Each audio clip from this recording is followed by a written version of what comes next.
Baik, Assalamualaikum warahmatullahi wabarakatuh. Perkenalkan nama saya Bagas Satyanata dengan NPM ke1 Saya dari Prodi Sistem Informasi Fakultas Teknik Universitas Bengkulu. Nah, di sini saya akan membuat sebuah video pengganti dari laporan praktikum 8. Di sini saya diminta untuk menjelaskan tentang calculated pipe, parameter, dashboard, interaktif, serta storytelling atau story point yang ada di visualisasi tableau saya di praktikum sebelumnya. Oke, sebelumnya saya akan menjelaskan terlebih dahulu. Calculated file ini merupakan suatu pembuatan kolom terbaru yang digunakan itu menggunakan formula atau sebuah logika untuk kolom terbaru tersebut. Tapi calculated file ini digunakan tanpa merusak data aslinya. Kemudian itu ada parameter. Parameter ini untuk mempermudahkan pengguna Tableau untuk merancang visualisasinya tanpa eh, mengotak-atik dari data aslinya. Jadi dia tuh bisa berbentuk menu ataupun centang seperti itu. Nah, oke, kita lanjut ke tabelnya. Oke, sini saya sudah membuat story. Nah, nanti sekalian saya bakal menunjukkan di mana penggunaan calculated file serta parameter pada di eh, visualisasi table saya ini.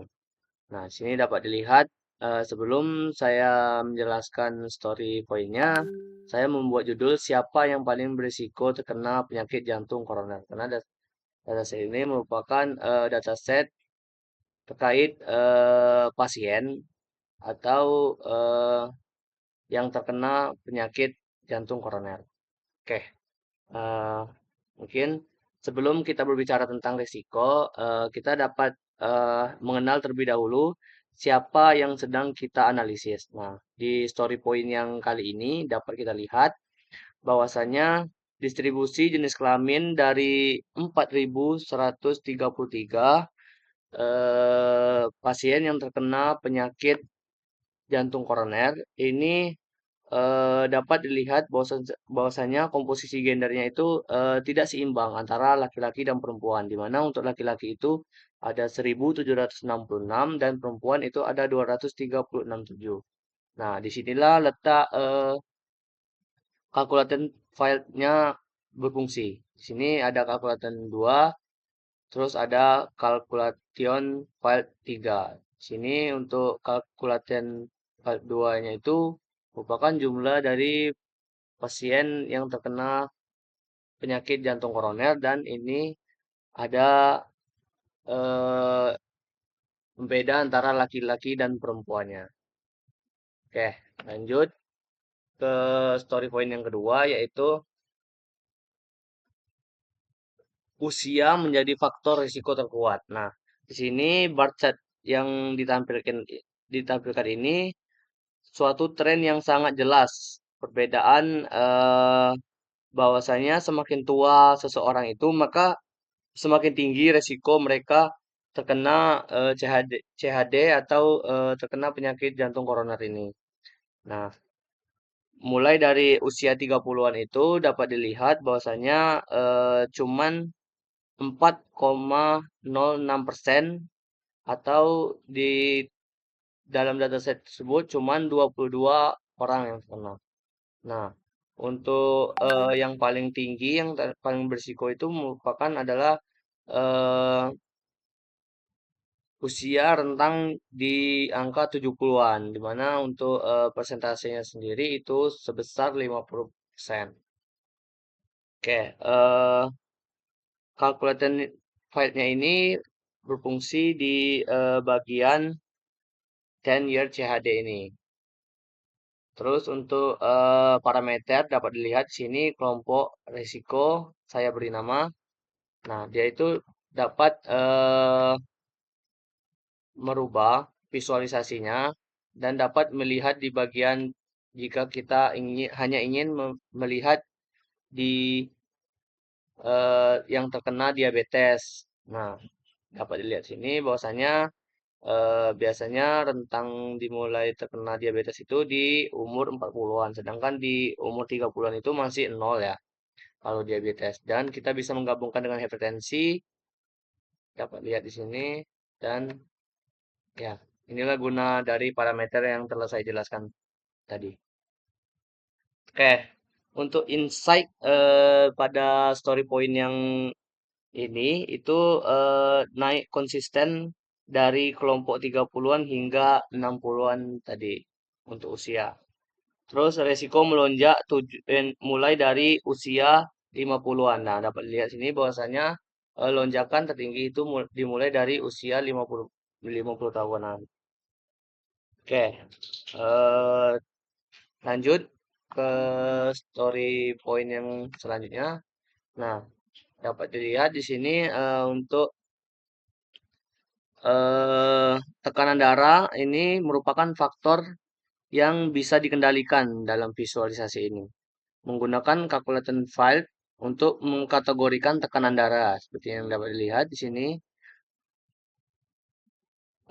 Kemudian ini dibagi menjadi 5 kategori.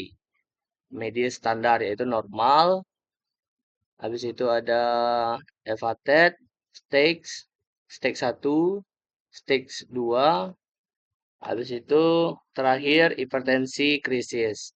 Nah, hasil ini menunjukkan bahwa pasien dikategorikan di kategori stage 2 dan krisis memiliki risiko CHD yang lebih tinggi. Dapat dilihat dari ketebalan warna dari visualisasi ini. Nah, terus mengapa visualisasi ini penting? Karena tanpa kategori ini, data eh, hanya berupa angka mentah yang sulit dibaca dengan calculated file. Nah, jadi kita bisa menghubungkan data ke standar medis yang sudah dikenal dan langsung memberikan makna krisis. Oke, untuk insight-nya sendiri, semakin tinggi kategori tekanan darah, maka semakin tinggi risiko terkena eh, penyakit jantung koroner. Oke, next ke story point yang selanjutnya. Itu di sini dapat dilihat bahwasanya kita membandingkan eh,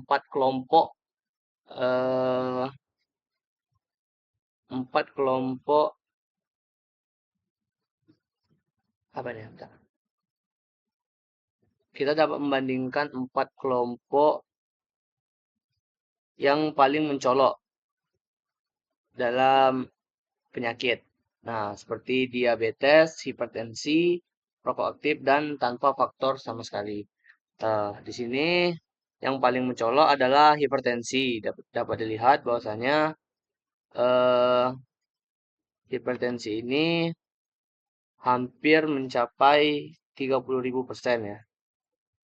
Nah, untuk ini menunjukkan bahwa tekanan darah tinggi adalah yang paling banyak berkontribusi pada kasus terkena penyakit jantung koroner di dataset yang ini.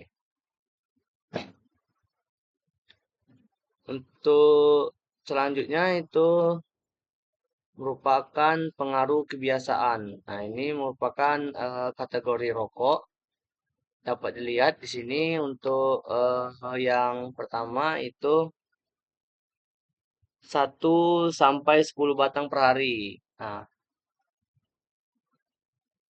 1 sampai 10 batang per hari. Kemudian yang kedua itu ada 11 batang sampai 20 batang per hari. Yang ketiga itu ada 21 sampai 30 batang per hari. Dan kemudian yang terakhir itu ada lebih dari 30 batang per hari. Nah, story point yang ini fokus kepada perokok aktif. Nah, pasien dikelompokkan berdasarkan intensitas perokoknya. Mulai seperti yang saya sebutkan tadi, yang di bawah ini. Nah, data ini menunjukkan perokok aktif memiliki risiko terkena penyakit jantung koroner itu lebih tinggi daripada yang tidak merokok. Nah, yang menariknya ini hubungan antara batang dan tingkat risiko ini tidak eh, selalu linear. Nah, dapat dilihat sini perbandingannya. eh